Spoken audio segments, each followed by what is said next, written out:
Welcome everybody back into another episode of the Fifth Quarter Podcast. I am your host, Devin, joined by my co-host, Jaden, and we got another crazy episode for you guys. Maybe the craziest trade in recent memory that we're going to get to today.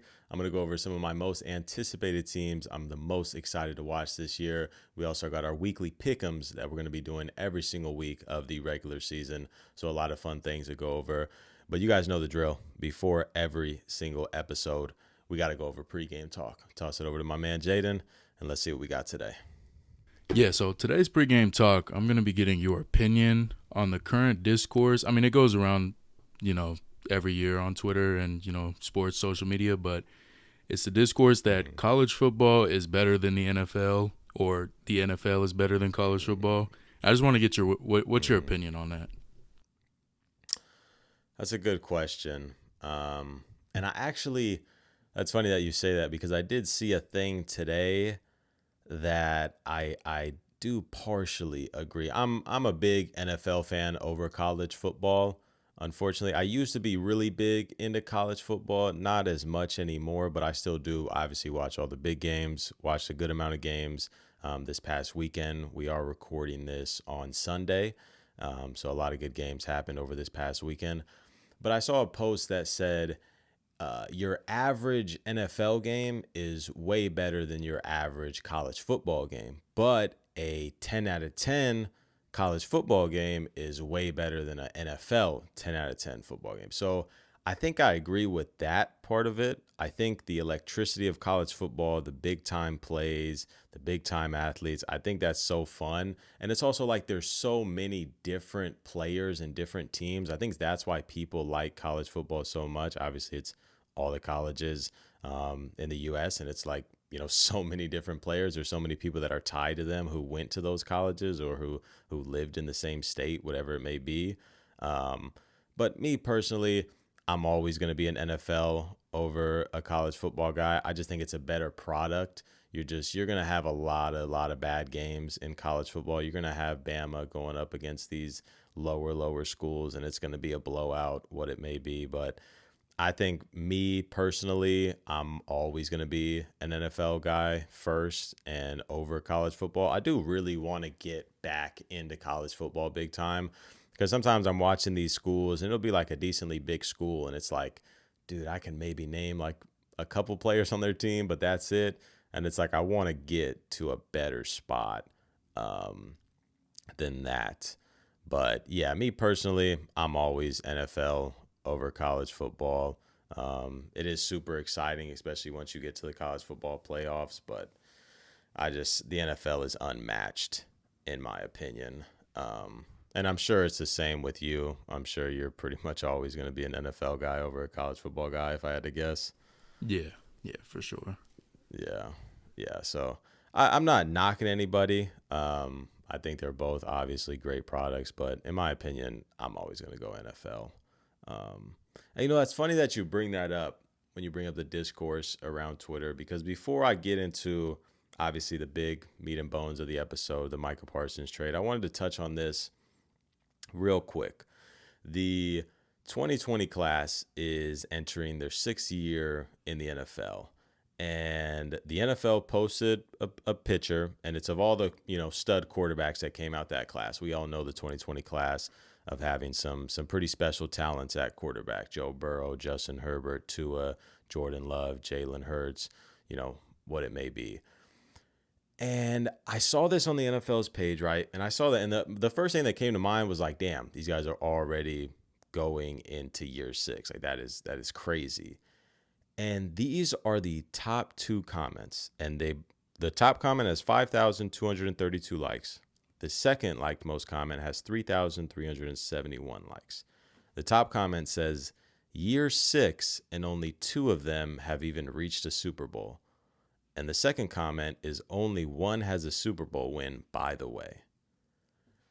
These, how can someone type that out and year 6 and only 2 of them have even year 6? You think by year 6 they're all supposed to? Do you realize that if all of them reached the Super Bowl, that means each one had went to the Super Bowl each year, and that's not even possible. It's not even possible for that to be a case.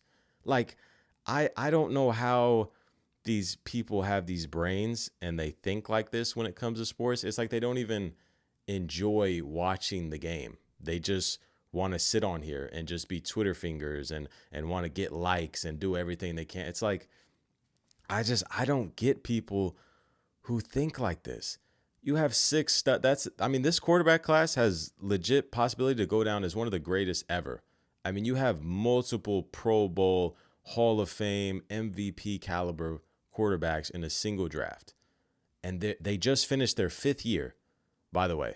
It's not like, oh, they just finished their 6th year. 5 years in the NFL, and 2 of them have reached the Super Bowl. And they're acting like that. Like what?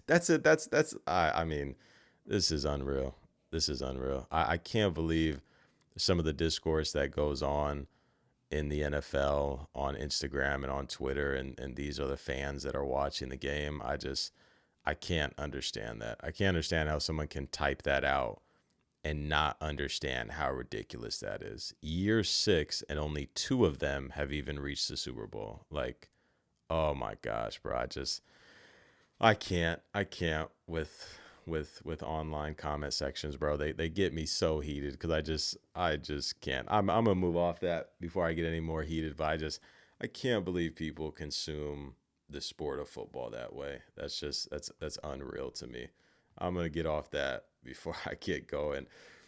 We got some massive news in the NFL. Obviously, a ton of big things have happening, but this has overtook everything. Micah Parsons has been traded to the Green Bay Packers, one of the biggest trades in NFL history, to be honest. I was going to say in recent memory, but no, I mean, this is in NFL history. This is one of the biggest ever. So the Packers are receiving Micah Parsons, obviously, and the Cowboys are receiving Kenny Clark, a 2026 first and a 2027 first.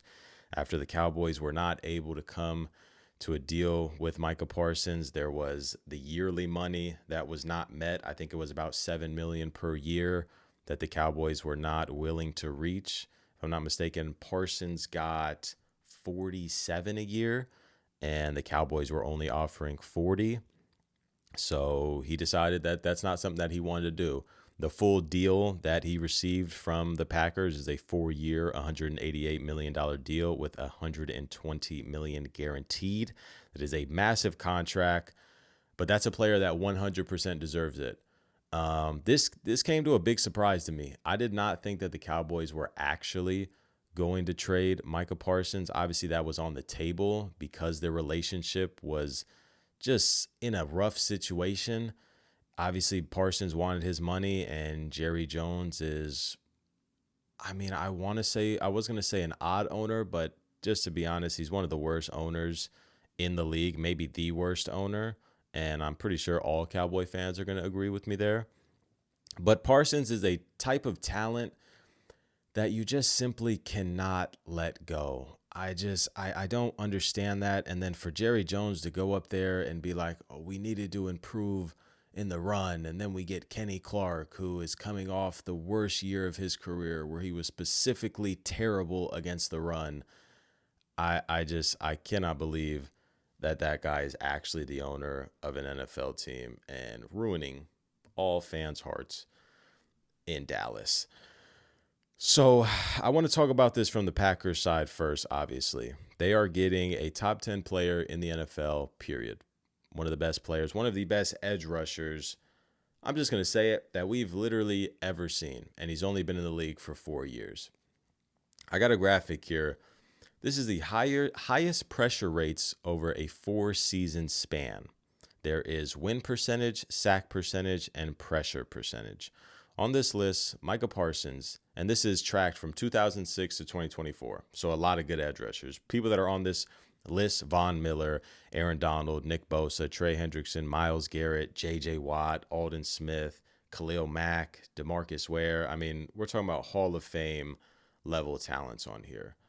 Micah Parsons is first in pressure rate at 20.3%. Now, I want to put this into perspective. He's number one over all the names that I just said. Number 2 is Von Miller at 18%. So he is 2.3% higher than number 2. That is the same gap as it is between number 2 and number 10 on the list with, what is that, Khalil Mack? Or would that be, no, that would be John Abraham with a 16%. It's unreal. It's unreal that they got rid of this guy. A 19.8 win percent, a 3.4 sack percent. Those are also top 5, respectfully. And I can't believe it. I can't believe it. The Packers, after going into this year as a bit of a question mark, I think you have to start looking at them as serious contenders. It's I can't confidently say that, but it's so hard not to when you acquire a player of this talent. They still have some massive holes on defense. Their interior defensive line is not amazing. Their corners are not amazing. But you have Micah Parsons, a top 10 player in this league. You have Xavier McKinney, who was probably the best safety last year. And you have those two type of superstars on the defensive side of the ball. You have a Jordan Love, who is arguably a top 10 quarterback. You have Josh Jacobs, who is without a doubt a top 10 running back, probably top 5. You have some good pieces on the offensive line. You have a young receiving core. Hopefully Matthew Golden can turn into that number 1 guy. But I just look at this trade and I just love it for the Packers. They knew that they needed edge rushers, and you get probably the second best one in the NFL behind Myles Garrett only. And if you're talking about just from a pure pass rush, I mean, you could argue that he's the best over Myles Garrett. I probably wouldn't, but you could have that argument. I mean, he's one of 2 players with 12 sacks in each of their first 4 seasons. The only other one was another Packer, Reggie White. So, I mean, we're talking about a legendary all-time talent here joining a team that, I know it was a few years ago now, but 2 years ago was a few plays from potentially being in the NFC Championship. I'm stoked to see this. I can't wait to see this on the field. Like I said, I'm not sure how confident I am in calling this team a contender yet, but I also really, really like this team. I also like this team a lot. So it's a weird spot for me. But from the Cowboys side, I mean, I don't really know if there's any silver lining here that I can point to. I mean, you're gonna have 4 first-round picks over the next 2 years. The odds that any of them are close to Micah Parsons is probably slim, but that is something that you can hang your hat on. I mean, all those picks are probably going to be in the second half or later. The Cowboys definitely have a chance to be picking inside the top 10 because that defense is now probably bottom 5 in the NFL. So there's a chance that offense just can't do enough. And Dak has obviously had an injury history. And if he gets injured again, this team is probably going to be picking inside the top 10. But the Packers, I would almost guarantee over the next 2 years are going to be picking in the 20s, both of those years. So that's like the only thing that you can point to if you're a Packers fan and feel some type of optimism. But I don't know. I don't know. I see everything that the Cowboy fans are saying online. I feel for you. I went through this same thing as a Raider fan when the Raiders traded Khalil Mack in his prime, coming off a Defensive Player of the Year 2 years prior.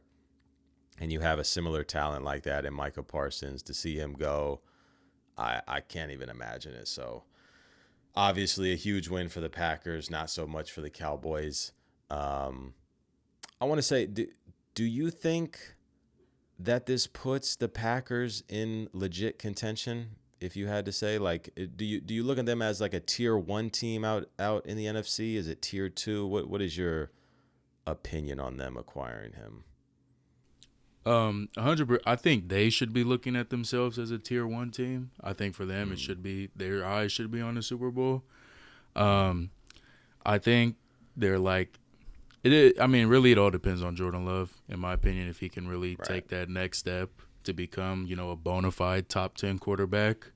Yeah. So I wouldn't put them in the tier 1, probably like the tier 1.5, tier 2-ish, like right behind probably I'd say the Eagles, And Let me say this: do you think they're the best team in their division now? I think they Because could win the division for sure. yeah, because that's where I'm stuck at. I think they can win the division for sure. I mean, it's a toss up between them and the Lions, in my opinion. I know the Bears have a chance of being pretty solid this year. I don't think they're in the same tier as the Packers and Lions, but yeah, Right. Yeah. I think their eyes, like them personally, and they should be focusing on a Super Bowl. Like Yeah. their window is now 100%. really. Right. Right. And especially because, I mean, you have Jordan Love on that contract. Yeah, he's They not on that rookie recently, contract no more. yeah. They recently also re-signed their tackle. I believe it's Zach Tom, who was a stud. Yeah, You he got signed a Micah bag. Parsons to the biggest contract, a non-quarterback. So they got a lot of money invested into this team. If their cap situation over the next few years, if I'm not mistaken, is not very pretty. I think they were only going to have around 30 million going into next year, and I'm not sure how the years are for the Parsons deal. I'm not sure if it's like front loaded, back loaded, whatever it is, but I don't think their cap situation is that great. I'm not sure if they're gonna be huge players in free agency. They're obviously gonna have to attack the draft a ton, but not having any first round picks is obviously gonna hurt a lot. But yeah, I think I'd probably agree with you. I think out in the NFC, I think I'd have the Eagles over them. And then it's just talking about like the Lions. Um, I mean, you could say like, could the Commanders be better than them? Sure. I think their Um, defense is way better than the Commanders. yeah, true. They Way have they better. I have think the it's just they have a way higher floor than the Commanders, in my opinion. yeah, I The can see Commanders that. could be great. I mean, Jaden Daniels, I think for sure is the better quarterback. But Yeah, I think just as an overall team, the Packers are way more I can see loaded, that. I can see that. especially after the Michael Parsons trade. Yeah, I'm trying to think any other. Yeah, no, like I mean, the I'm Niners, taking but they're a them. toss up. It's Yeah, tough. true. That's the I thing about forget the about NFC. them. There's not a lot of top end, like the Yeah, AFC. It's the that's it. Eagles. It was the Lions. I mean, the Lions lost a Right. lot. Not lost a lot of players, but I mean, they lost their coordinators. They lost Yeah. their center, their star center, all pro center. Right. Right. They lost some key pieces. So I wouldn't Yeah. really say that. I mean, it's hard to say with the Lions. They're tough. We'll see when Yeah. the season comes around. Yeah. Because you have so many teams in the NFC where it's like they could be legit Super Bowl contenders or they're going to be out in the first round. And that's like the Niners. I mean, that's the Rams. That's the Lions. Like, that's the Commanders. Like, there's so many teams where it's like it's iffy. Even the Packers now.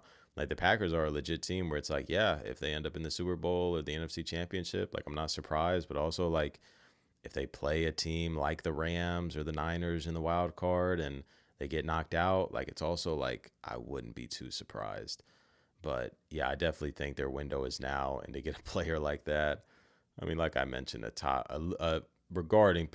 disregarding position, a top 10 player in the NFL. So I can't believe they pulled it off. They did it with Reggie White during the Brett Favre era. They did it with Charles Woodson during the Rodgers era.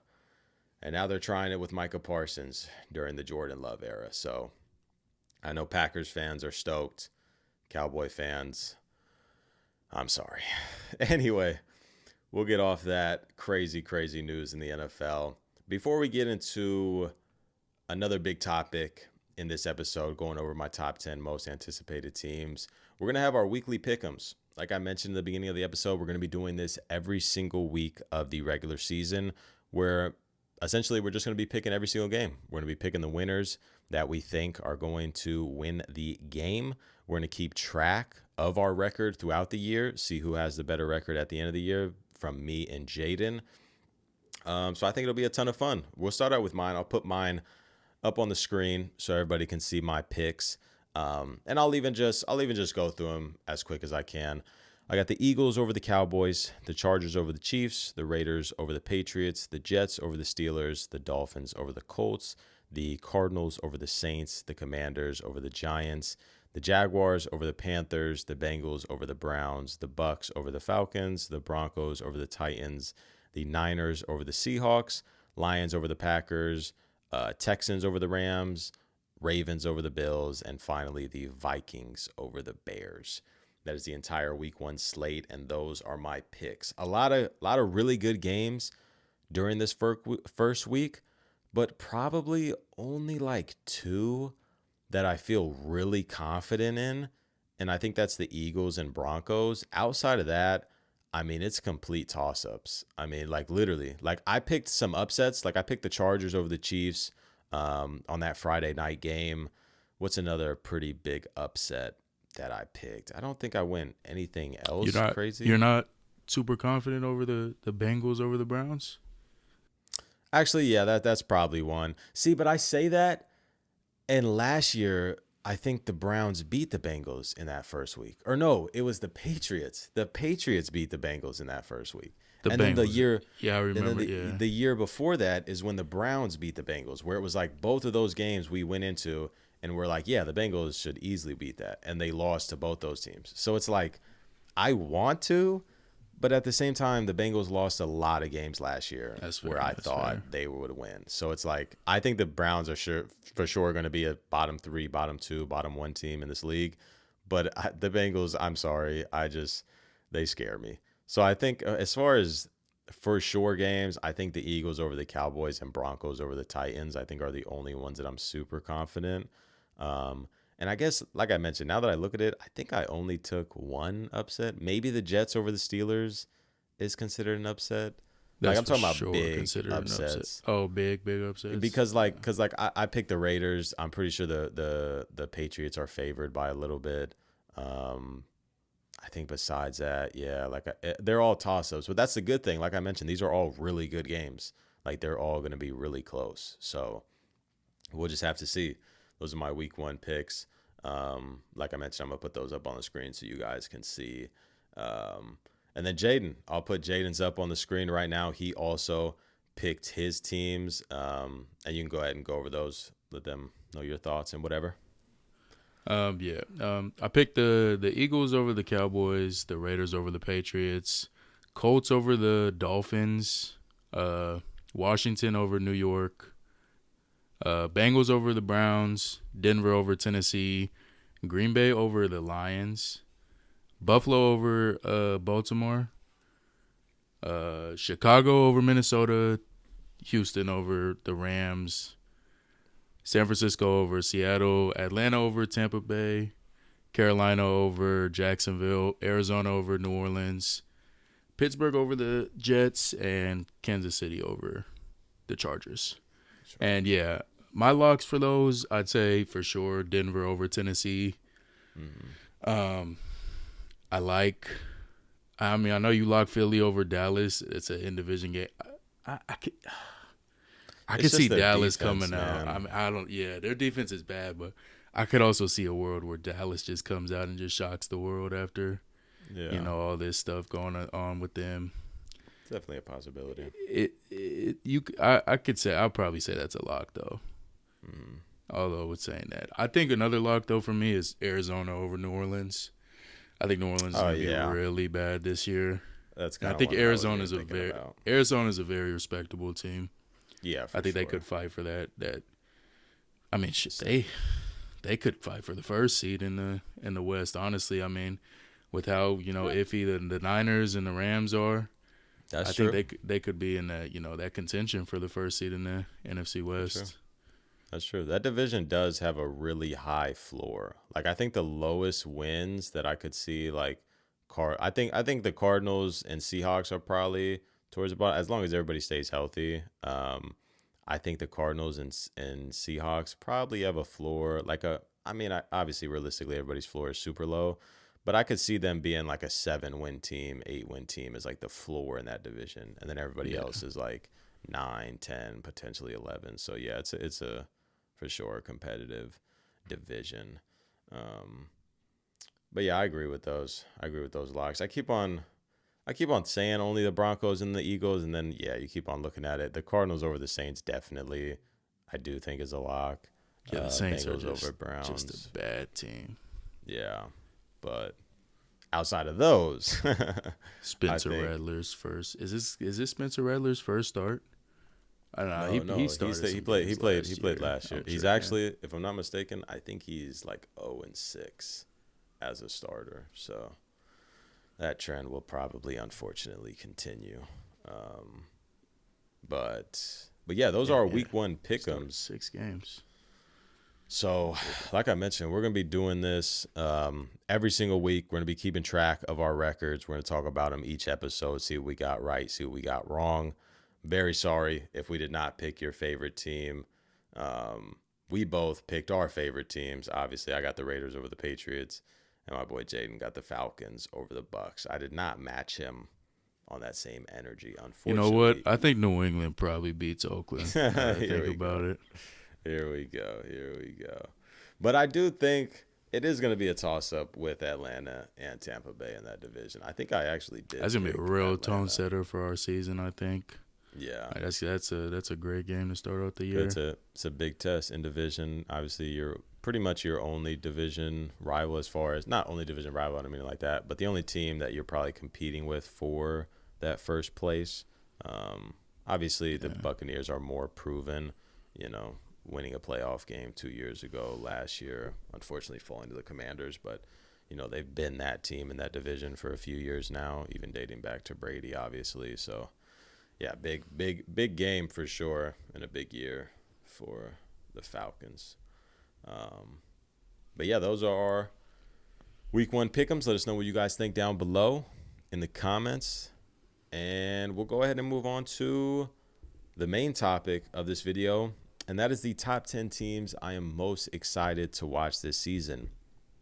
Preferably, these are going to be the top 10 teams that I watch the most of for watch time hours. And like I mentioned, I got 10 teams here, so let's start it out. Obviously, the first one, I won't do a lot of talking, but it's going to be the Raiders. It's my favorite team. You see all the decor in the back. I'm going to watch every single Raider game this year, unless it's week 17 and the Raiders are 2-14. That might be the game that I miss, and maybe I watch a game with some playoff tension going on. But obviously, they're my team. I watch the Raiders 95% of their games every single year. Gonna keep doing that. I'm super excited to watch this offense. I won't spend too much time on them. I talk about the Raiders all the time on this channel, on this show. So we'll quickly get past them. The Raiders will 100% be my number one team. Outside of that, these next 9 teams, they're not going to be in order, but like I mentioned, these are for sure my top 10 teams. The second team I'm going to talk about, another team that I have talked about a ton on this show, and that is the Bears. So excited to watch Ben Johnson with this offense. So excited to see what he can unlock with Caleb Williams. I'm hoping that he can look great as a second-year player, improve, make a Pro Bowl, hit 30 touchdowns, finally be the first Bears quarterback with over 4,000 yards. I think this team is going to be fun. Their defense still is a little iffy, but I'm super stoked to watch this offense and see what type of production that they can have. The next team I'm going to talk about here is the Ravens. The Ravens have my favorite player in the league currently in Lamar Jackson, my second favorite quarterback ever. I watch the Ravens. The Ravens have probably been my second most watched team ever since Lamar entered the league. I mean, obviously they get all of the primetime games every single year. They get so many. And Lamar is must-watch TV. He should be a 3-time MVP. Last year, I probably watched like 8 or 9 Raven games last year. Like, I watched a lot, bro. Like, the Ravens are always going to be at the top of my list, and I'm just stoked to watch them. They got some great additions in the draft. They picked up some older free agents to come into the building and have that vet presence. So the Ravens, like I mentioned, they're always going to be at the top for me as long as Lamar is still playing football. The next team is a team that we mentioned at the beginning of this episode, and that is the Green Bay Packers. After that Micah Parsons trade, they got my attention. I will be watching, at bare minimum, probably maybe like 6 maybe like 5, 6 games for the Packers this year, and that's at bare minimum. I'll probably end up watching a lot more because I am excited to watch that offense.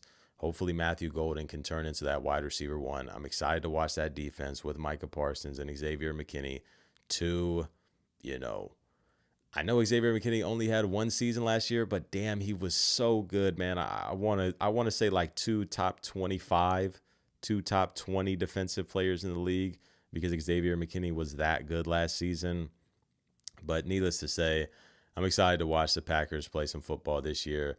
Like even Jaden mentioned earlier in this episode, I'm hoping that Jordan Love can really take that next step where we can just be like, he's for sure a top 10 quarterback, like no question about it. This dude is here, this dude is that. But there's still some question marks there that I'm hoping he can answer this year. Like I mentioned, the young wide receiver core. I'm excited to watch Josh Jacobs, a former Raider. I'm excited to watch him ball out again as he did last year for the Packers. Hurt my heart as the Raiders had the worst run game in the league, and Josh Jacobs was a top 5 running back last year. So that hurt my heart, but needless to say, I'm super excited to watch the Packers. The next team on this list is going to be the Texans, another team that I've talked about quite a bit on this channel. And it's mainly the offense. I can't say that because I mentioned that the defense is probably the most underrated in the league. I think a lot of people recognize that they're really good, but this defense is like really good. Like it's like top 5 without question. But the reason why I talked about the offense at first is Stroud is going to have way more control over this offense in his 3rd year. I love the weapons. The running back room is obviously not great with Joe Mixon going out, and the offensive line is definitely to be desired. But when you give a top 10 quarterback full control over his offense, you give him a ton of weapons, I want to watch that. I loved watching C.J. Stroud at Ohio State. I loved watching C.J. Stroud in his rookie year. Obviously took a bit of a sophomore slump, but that junior year, C.J. Stroud is going to bounce back in a big way. And I'm calling it now. He's gonna be one of those guys, like I mentioned, Jordan Love, where he's gonna stamp his way into being top 10. Even though I think still a lot of people have him still in that top 10. The next team on this list is the Los Angeles Rams. And this one kind of has an asterisk next to it because it really only is if Matt Stafford can stay healthy. If Matt Stafford can stay healthy, this team is probably going to be a top 5, top 4 team that I watch this year. I mean, that offense with Stafford at the helm, with Puka, with Kyron, with Devontae, and then you have that young defense. I mean, this team is going to be must watch. I am so excited. Ever since Stafford has got to the Rams, every single year they make it to the playoffs, I am like, dude, this team can win it all. Like Stafford is that Stafford is going to be one of those quarterbacks in like 20 years time where his numbers just aren't going to tell the full story. Like we're going to tell our kids and our grandkids like, bro, Stafford was a baller, bro. And they're going to look at the stats and be like, yeah, he had like a 40 touchdown year in like 2011. He had like, I think another 40 touchdown year with Cooper Kupp's Triple Crown. And it's like, yeah, he was good, but he threw a bunch of interceptions, this and that. And it's like, bro, Stafford is one of the most gifted throwers of the football of this generation. And it's one of, like I mentioned, it's one of those quarterbacks where the numbers just aren't going to reflect his game. And I love watching Stafford play. Devontae, obviously a former Raider. Puka, probably top 3 favorite wide receivers in the game right now. And that defense, I mean, if those guys can progress how a lot of people, including myself, think they can, that defense has a chance to be top 5, top 10 in the league. So that's another team that I am going to watch a ton of this year. The next 4, I have 4 more teams on this list. The next one I'm touching on is the Jaguars. Obviously, they jumped up to get Travis Hunter in the draft, and they got Liam Cohen, the former offensive coordinator of the Tampa Bay Buccaneers. Unfortunately, Jaguars fans, I'm not too excited to watch this defense, but as far as the offense, man, I am stoked. I'm stoked. Trevor Lawrence under an offensive head coach with Brian Thomas Jr. and Travis Hunter out there as his weapons. I'm stoked. The offensive line is, questionable for sure. But I think Trevor Lawrence still has it in him. It's a big prove-it year for him. He's had a lot of struggle years in the league so far, but I also think the talent around him and the coaching situation has not been pretty. But I'm hoping this can be the year where he really breaks out, really shows the league that, he was a former number 1 overall pick. Was he a Heisman winner? I don't think so. Did Trevor Lawrence win a Heisman? Or was he just like a runner-up multiple times? I don't believe Trevor Lawrence won a Heisman. Did he? I'll go fact check that. No, because his freshman year was when he went to the won a Natty, Heisman. right, against Joe Burrow. Freshman year they won the Natty. No, as a true freshman. His second year, because they went back to back. They right? played. I think they went. Yes, they went back to back, Yeah. and the second year that's when he played Joe Burrow. 2020, 2019 he won it as a true freshman. They played who they played? Did they play like Bama or something? I think so. Yeah, they played Bama. Okay. They played Tua and Bama. That makes sense. In 2018, yeah. But he's never won a Heisman. Yeah, because 2020 was never won a Heisman. Okay, yeah. Because you got to think 2018. 2018, that was who was a Heisman in 2018? 2018. I'm out of brain that's for it. tough. 2020 was. But 2019 we know for sure was Joe Burrow. 2020 was Burrow. And then 2021 was Devontae. No, 2019 Oh, was right, Burrow. right. 19 Burrow, 20 Devontae. And then 18. Yeah, that's slipping my mind. Who the hell was it? A was running 18? back? Why am I? Yeah. No way. Man, they're about to kill us for this. Yeah, I don't know. Oh, of course. It's Kyler. Damn. How did I forget that? Tough. But anyway, back to the Jaguars. I'm just super excited to watch this offense. Mentioned all the weapons that they've got. Mentioned the coaching. Mentioned Trevor Lawrence. I'm hoping that they can take that next step. They're kind of a sneaky wild card team, but I think a lot of that relies on Trevor Lawrence. So the next team I want to talk about is, I wouldn't necessarily say in a similar position, but as far as watchability for me, I'm definitely excited to watch this offense over the defense, and that's the Panthers.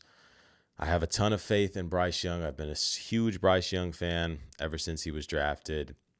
They got an improved offense with T-Mac, and at the end of last year, ever since, Bryce Young unfortunately got benched and then ended up taking back that starter role, he looked amazing in that second half. And I'm hoping that can carry over to the 2025 season and he can have a great year. Am I saying that he's going to explode and be this top 10 quarterback out the gate? Probably not. That's a lot of expectations on a guy like him.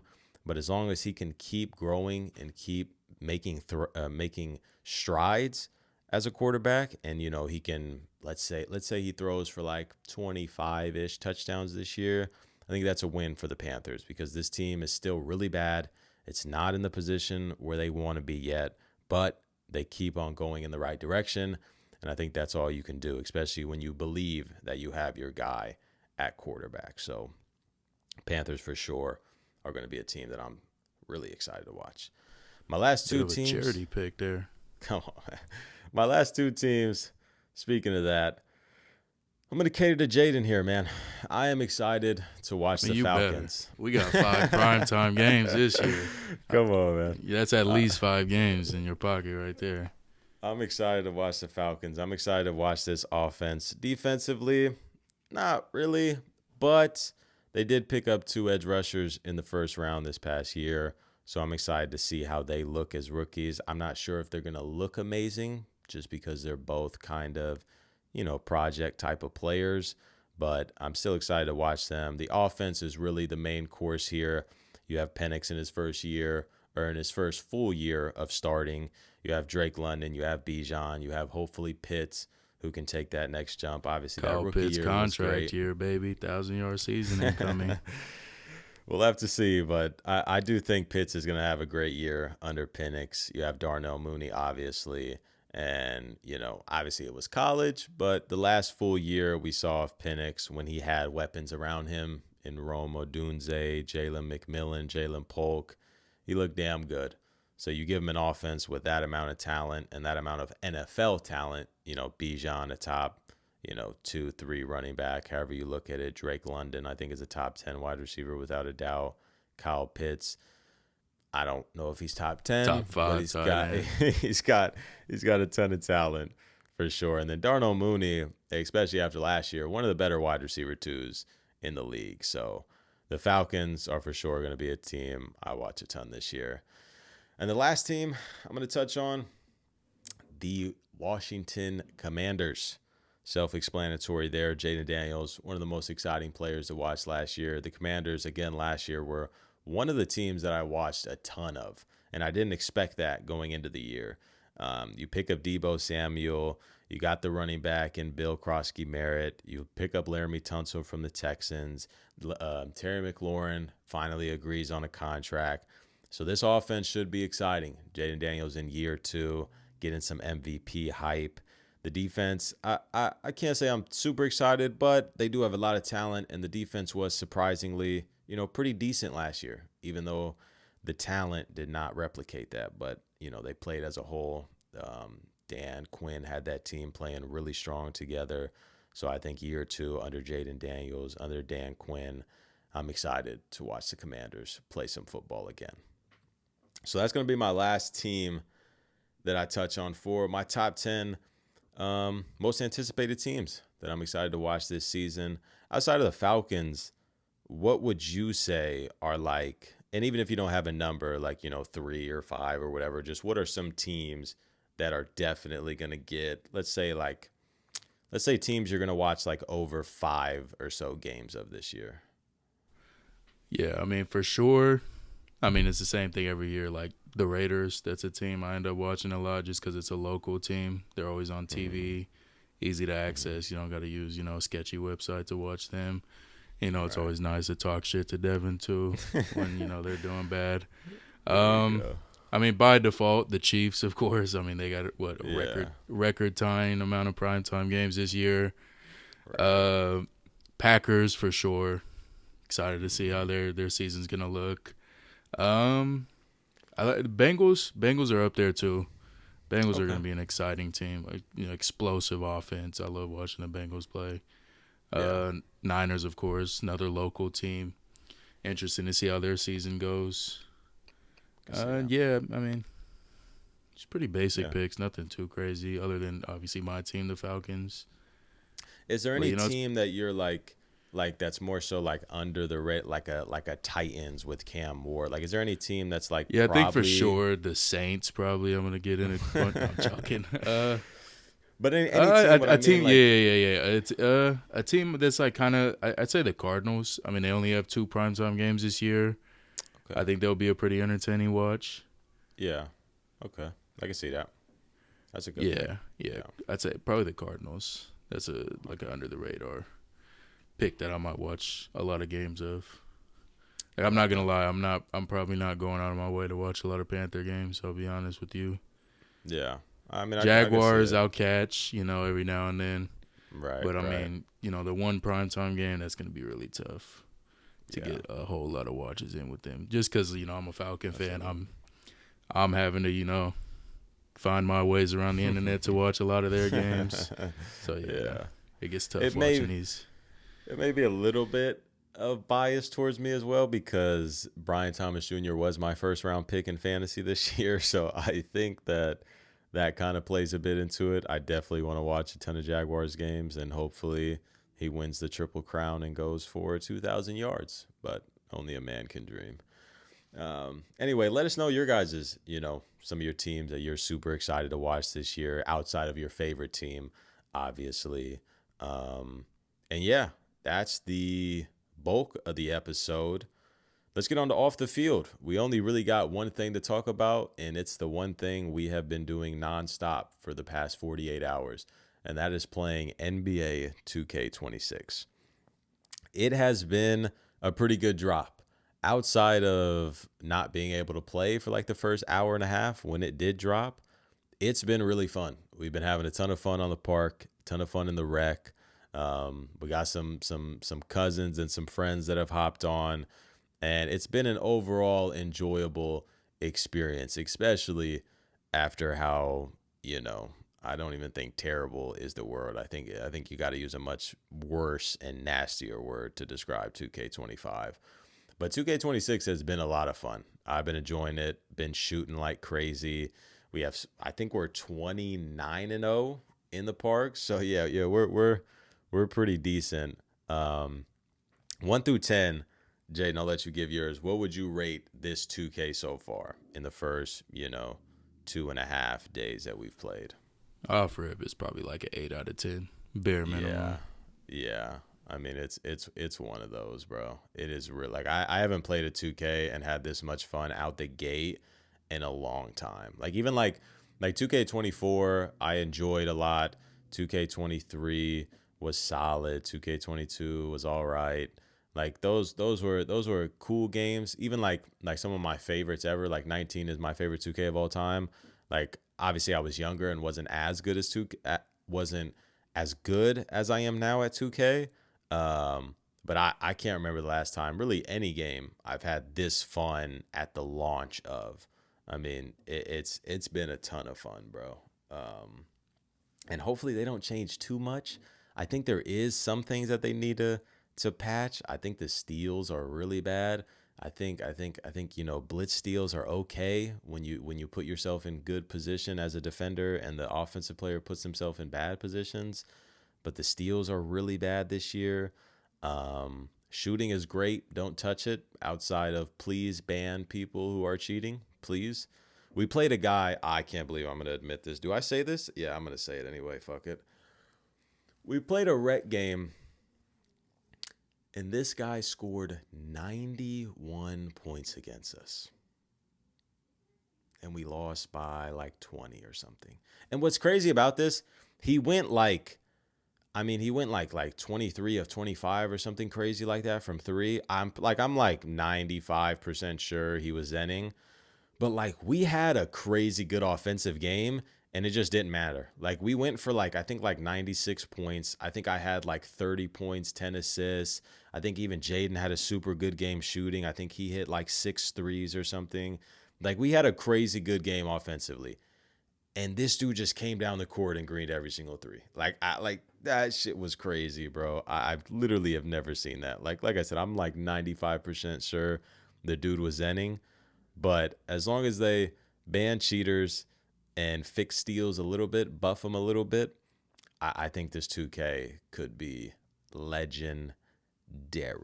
I'm not gonna lie though, Batman himself was not gonna get that information out of me. Yo, I had to, bro. Because it's just like I've never like if we just got dogged, like that's okay. But I genuinely think he was cheating. Like that's why I want to bring it. Because like I remember a few years ago, I think it was 24, and we had won this game. And like I don't really care about this, but I did have someone who did drop like 40 or 50 on me while I was a primary defender. I mean, I also dropped like that amount back on him. I think I had like 39 or something. But like he had a lot of like dunks and like rim runs and stuff like that. Like he was obviously not cheating. He just ethically got his shit. That dude, I mean, was just spamming back and forth, like greening everything, nothing but I think net, it's perfect possible release. though that he wasn't zenning with just how good shooting It is, is. but like, I mean, I every think single what shot makes was it nothing but net. what makes it off for me is because our boy Lenny actually like unironically had him added as a friend, and Yeah. when he told it, his record was like, I mean, he had like what 7? I think he had like he told me he had like 7 losses in the rec and only like 19 wins. Like that's a worse record than us. Yeah. Like if he's playing like I don't know how he ever loses a game. Yeah. Truthfully, and he shot like good splits, like 60% from three, but what against us he's gonna shoot 90% on like 20 plus attempts. Yeah. And It's like, he was just he wasn't even hitting rim because I don't know, like in 2K now, like you could tell like how somebody greens a shot by if it's like nothing but net or if it like kind of hits off the rim. Right. I mean his shit was perfect release every single time off the dribble, like deep 30 feet out. That's where I say it's a little iffy. But then again, like the clips I'm seeing of people like actual streamers and like people I know for sure aren't zenning. I mean they're also making everything too. So yeah. I mean, to be fair, in the park, I mean, on a build, I think I have 80. No, I have 89 3. on my guard. I mean, I Like shoot like 97 70. three. Here he goes. But I shoot like 75% in the park. So, I mean, it's not that crazy. But also, I'm not shooting at that high efficiency. We Like, if also I didn't have a shoot, lock guarding him, yeah, true. like a real Like, true lock. So it's like yeah, most of his shots were open. If we're being honest, yeah, I couldn't even get contests. I mean, he's a pretty good player. yeah. But outside of that, this 2K has been a ton of fun. I mean, after we're done recording, we're probably going to hop back on that with our boys and run some threes. But yeah, it's been a great drop. So that's all we got for off the field. We got our first NFL game this Thursday. I am so excited. We got a great episode next week going over all the teams. I still don't know what I want it to be yet. I think it's going to be probably grading every team that played week 1 or maybe grading every game. Still not sure, but yeah, it's going to do it for today's episode. Hope you guys all enjoyed. Let us know what you guys think down below in the comments. Make sure to leave a like. Make sure to subscribe. Make sure to rate us 5 stars. And we're out. Peace.